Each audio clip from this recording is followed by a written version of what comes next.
खुलुमबाय स्टुडिअ दं आङो राकेश रामसियार बे समाव दुलाराय बर' फरायसा आफादनि जे बानजायनायाव रड मार्च एबा लामा हान्जा सुरनाय हाबाफारि आसामनि गुबुन गुबुन जिल्लानि महकुमा बे महकुमायाव बे समाव दुलाराय बर' फरायसा आफादा दिनै बेलासिनि 3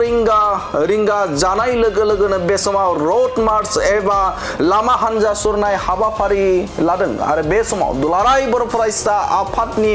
आफादगिरि बिथां दिपेन बर' बिथाङा क'क्राझार जिल्ला दुलाराय बर' फरायसा आफादनि जे हान्जा सुरनायाव बाहागो लानानै बिथां एबसुनि आफादगिरि दिपेन बर' बिथाङा बे हान्जा सुरनायनि सायाव गोबां गोनां बाथ्रा बुंनायखौ नुनो मोनदों। बिथां एबसुनि आफादगिरि बिथां दिपेन बर' बिथाङा रोखा बाथ्राखौ बुंथिदों जे बे समाव बर' हारिनि बिफा उपेन्द्रनाथ ब्रह्मनि जे मोन्थोर जे बुहुमनि बर'फोर खौसे जा थां आरो थांनानै थानो हो बे मोन्थोरखौ लानानै दिनैनि हान्जा सुरनाय हाबाफारिया जादोंखौ फोरमायथिदों एबसुनि आफादगिरि बिथां दिपेन बर' बिथाङा बर' हारिनि गोबां खैदां खैफोद आरो बर' हारिनि माखासे माने जे खामानि मावनो थानाय जे आद्रा थानाय आरो गोबां बर' हारिनि जे अलखद सम बे अलखद समाव गासैबो खौसेनो गसंथानो थाखाय बे मेसेजखौ बा बे सुबुरनखौ रायजो राजाफोरनो होनो थाखाय बे समाव दिनैनि जे हान्जा सुरनाय एबा बे समाव रड मार्च हाबाफारिखौ लादों होननानै फोरमायथिदों एबसुनि आफादगिरि बिथां दिपेन बर' बिथाङा आरो बिथाङा रोखा बाथ्राखौ बुंथिदों दे आसामनि गुबुन गुबुन जायगायाव खमैबो गासै 30,000निबो गोजौआव मददगिरिफोरा बे समाव बे हान्जा सुरनाय हाबाफारियाव बाहागो लादोंखौ फोरमायथिदों एबसुनि आफादगिरि बिथां दिपेन बर' बिथाङा जे बर' हारिनि बिफा उपेन्द्रनाथ ब्रह्मनि जे मोन्थोर बुहुमनि बर'फोर खौसे जानाय आरो थांनानै थानो हो बे मोन्थोरखौ लानानै बे समाव दुलाराय बर' फरायसा आफादा बर' हारिनि गुबुन जायगाफोराव थानाय जे बर'फोर आरो बेनि अनगायैबो जे साखाथि फाखाथि थानाय बा गुबुन फिसा हारिफोर एबा हारि हारिसाफोरखौबो जथायै जे लांफानायनि मोन्थोरजों जे मोनसे जावरिखांनाय एबा बे मोनसे हारिनि गेजेराव खौसेथिखौ दिन्थिफुंनो थाखाय बे समाव दिनैनि हाबाफारिखौ लादोंखौ फोरमायथिदों एबसुनि आफादगिरि बिथां दिपेन बर' बिथाङा आरो खौरांगिरिया सोंदोंमोन जे दिनैनि हाबाफारिया बे समाव राजखान्थियारि बिथिंखौ नोजोर बोनानै लादों नामा एबा राजखान्थियारि बिथिंखौसो नोजोर होनानै लादों होननानै सोंलु खालामदोंमोन आरो बे सोंलुनि फिनाव एबसुनि आफादगिरि बिथां दिपेन बर' बिथाङा फोरमायथिदों जे बे राजखान्थियारि भाबै एबा राजखान्थिनि थाखाय आरो राजखान्थिनि बिथिंखौ लानानै बेफोर बा दिनैनि जे लामा हान्जा सुरनाय बे लामा हान्जा सुरनाया नङा होननानै बाथ्रा बुंथिदों बे बर' हारिनि खौसेथि आरो थामोनथा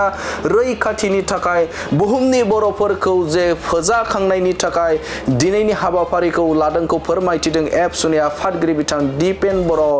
बिथाङा दुलाराय बर' फरायसा आफादा दिनै सारा आसाम नाङै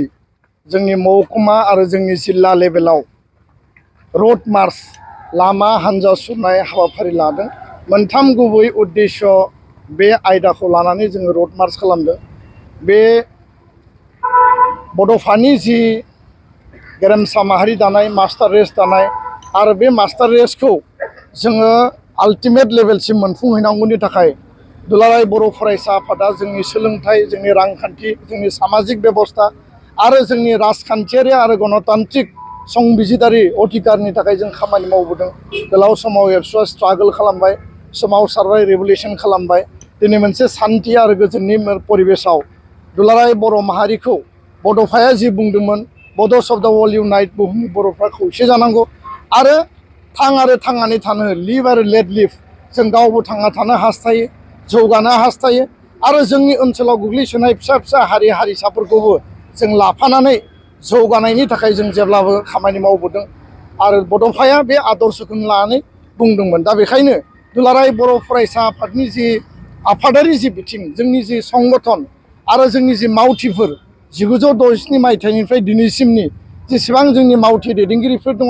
समाज आरो हारि सिबिनायनि थाखाय बिथांमोना बावसोमलांबाय आरो दिनै जों हांख्रायदों गोदान दिनैनि आथिखालनि आगुनि मावथि बिथांमोनखौ लाफानानै जोंनि संगठनखौ जोंनि मावथिफोरनियाव गोसो बोलो मोनसे मजबुत खालामनानै जोंनि आफादखौ गोख्रों खालामनानै माहारिबाद जातीयताबाद जाति सत्तानि आदर्शजों बड'फानि आदर्शजों जोङो समाज आरो हारि सिबिनायनि थाखाय जातीयताबादखौ आधार हिसाबै लानानै नैबे रेलिनि गेजेरजों जों गावखौनो रियेलाइज खालामनो नागिरदों गावखौनो जों सांग्रांथि खालामनो नागिरदों जे बुहुमाव बर' माहारिखौ खौसेयै लाखिनांगौनि थाखाय गेरेमसा माहारि दानांगौनि थाखाय जोंनि आफादा स्ट्रं जानांगोन मजबुत जानांगोन आरो बे खोथाखौनो लानानै दिनै जोङो दुलाराय बर' फरायसा आफादा बे रड मार्चखौ जों लादों आरो बे गासै जिल्ला हेडक्वार्टाराव प्राय 30,000नि बारा माने संकसनिफ्राय सदियासिम आरो खोलाहा गलाघाटनिफ्राय सराइदेवनिफ्राय लानानै माने क'क्राझारनिफ्राय धेमाजि सराइदेव गलाघाट नोङो कार्बि आंलं नगाव मरिगावनिफ्राय गवालपारा साउथ कामरुप नलबारि गासै ओनसोलाव दुलाराय बर' फरायसा आफादनि बे रेलिया जादों आरो बे रेलिनि गेजेरजों जोङो बुहुमाव मोनसे मेसेज हरनो नागिरदों जे फैबाय थानाय समाव दुलाराय बर' फरायसा आफादा माहारिबाद बड'फानि आदर्श थांनानै थानो बुहुमाव थानाय बर'फोरखौ खौसे लाखिनाय खौसेथिया जोंनि मोन्थोर आरो सोमावसारनायनि गेजेरजों बर'फ्रा खौसे जादोंमोन बे सामाजिक स्तरावनो जा जोंनि माने न'खराव गामियाव समाजाव राजखान्थि स्तरावनो जा गासैबो जोङो जाहाथे जोंनि